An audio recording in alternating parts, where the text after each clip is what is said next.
The Big Bad Wolf, The Wolf's Revenge. With a big, convoluted name, this ride speaks to the history of Busch Gardens Williamsburg by paying homage to one of the original suspended roller coasters, while adding a new for 2025 family coaster. But does all this create a good coaster, or is it kind of more of a miss? Find out in this review. Aerodynamics worked to make suspended roller coasters in the 1980s, after the original bat only lasted 3 years at Kings Island. Aero looked for a less ambitious coaster to prove that a suspended coaster could work.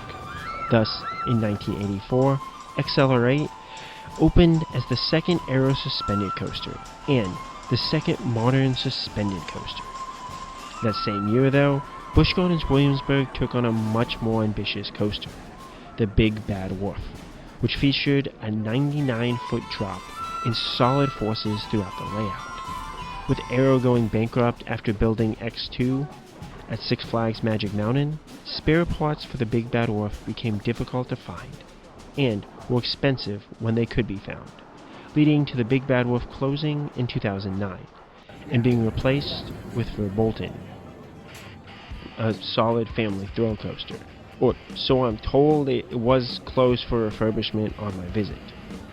However, there was still a bit of a hole left in the park's lineup with such an iconic coaster as the Big Bad Wolf no longer being around. Thus, in 2025, the park worked to open a B&M Family Invert with the Big Bad Wolf theme, to be a second spiritual successor. B&M is a strong roller coaster manufacturer famous for their larger coasters, such as Kumba and Montu at Busch Gardens, Tampa Bay. This manufacturer has had a strong relationship with SeaWorld parks, as SeaWorld Orlando has 5 coasters from them. They debuted their family inverted coaster to compete with Vekoma's successful family suspended coasters back in 2014. And this model has a similarly open restraint system which makes those coasters great. As B&M inverts in particular have been praised for their forces and layouts, this makes a lot of sense for parks seeking more family-style coasters. The family inverted coaster debuted over 10 years ago, but it was really slow to make its way to parks in the United States, as only 2 had been built in China before Phoenix Rising opened in 2024. The Big Bad Wolf, The Wolf's Revenge, is located in the back of the German section of the park, down a path to the picnic pavilions in previously unused land. The pathway is a bit off by itself, but that should help the overall queue length, as some families simply won't find this roller coaster. It had about a 20-minute wait after I got to it about an hour after rope drop on a pretty busy Saturday, the weekend after it officially opened at that. I rope dropped Pantheon, Tempesto, and Apollo's Chariot with multiple laps on Pantheon and Apollo's Chariot before heading to this coaster. I did have to be aggressive as a single rider to find empty seats so that I could skip some of the station wait, but for a new family coaster, this wait was pretty reasonable. If the queue line is filled up to the end of the bridge, it should be about this 20 to 30 minute wait. A full queue looks like it will take about an hour, but I didn't wait in that to make sure. Dark Coaster routinely has an hour to an hour and a half wait, so I would definitely go ahead and rope drop that if you want to avoid the longest waits in the park. And the Big Bad Wolf should be here to get a few quick laps in afterwards. The Plaza area does look pretty nice for this new area, but I feel like it should just have a bit more. Maybe more shade structures, especially as it feels really open. There's also nothing else over here except the coaster. There is a small food stand that sells beer for the kids, but this is a sugary soda drink that is made to look like beer. It was kinda tasty, but a bit too sweet for me to be able to finish most of it, as it mainly just tasted like syrup. The coaster also goes off towards the woods, so you can't see a lot of it even from the plaza. There's also lockers back here, as with all of the SeaWorld and Busch Gardens coasters, but the crowds for these were a lot. For comparison, I essentially got an extra lap on this coaster, while my twin brothers spent time putting our stuff in a locker. So if you're looking to quickly ride this coaster, just know the line for the lockers can be close to 10 minutes with all of the families trying to use them.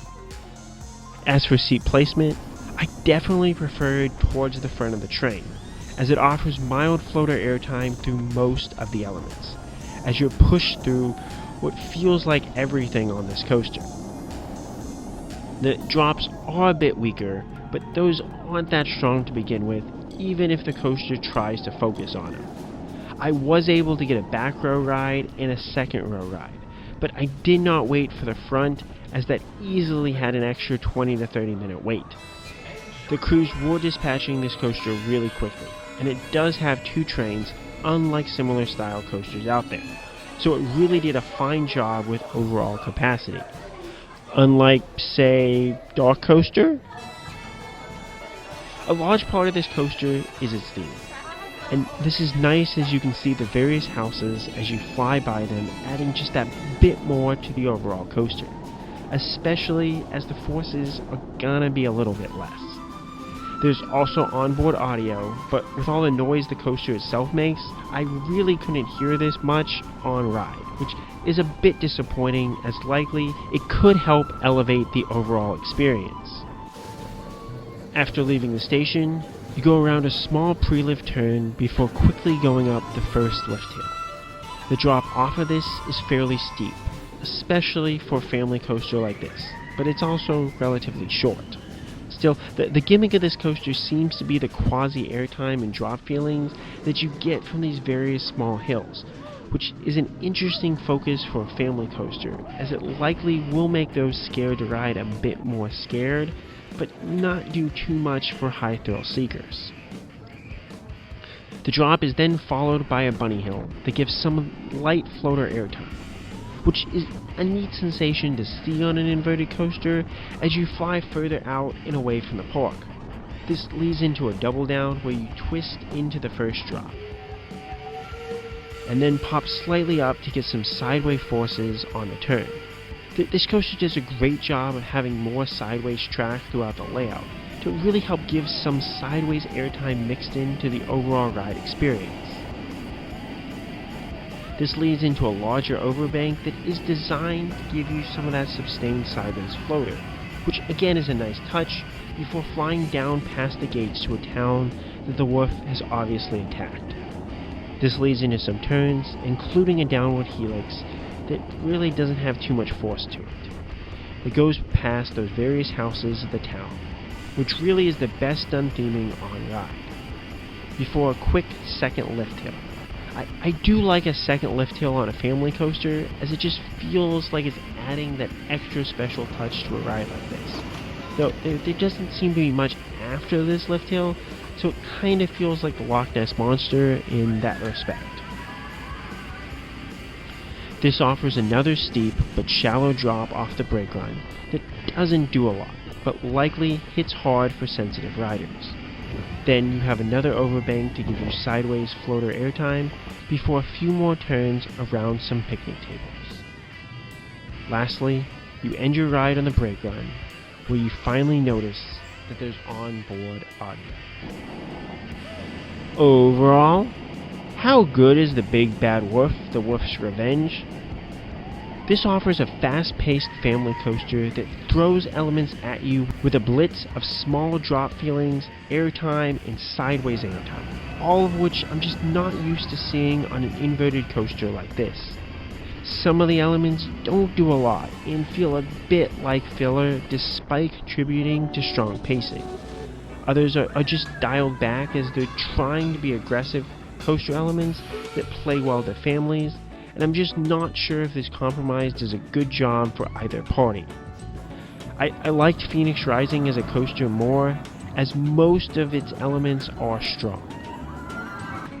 This just feels like going through the motions, though it is solid for what it is trying to do. and towards the front is a lot better with the forces, as most of the airtime is of the floater variety. I rank the Big Bad Wolf, the Wolf's Revenge, right above the other Big Bad coaster in Big Bad John at Magic Springs. That mine train has some decent small drops and laterals and plays well by going off into the woods, but just doesn't have any extra special moments or elements. I rank the Big Bad Wolf, the Wolf's Revenge, right below Apple Zapple at King's Dominion. That Wild Mouse offers solid and enjoyable laterals and drops while having a neat theme and just being an excellent complement to Twisted Timbers. Though I like Apple Zapple as a strong Wild Mouse coaster, my love for Twisted Timbers likely boosts it a little bit in my overall rankings. The Big Bad Wolf tries to do a lot and is an interesting mix of forces, but it just doesn't do a lot special, at least as a coaster, for me. What are your thoughts on the new Big Bad Wolf at Busch Gardens, Williamsburg? Is this an enjoyable coaster, or did it compromise too much as a family coaster? Let me know, and as always, Cupkin Crap.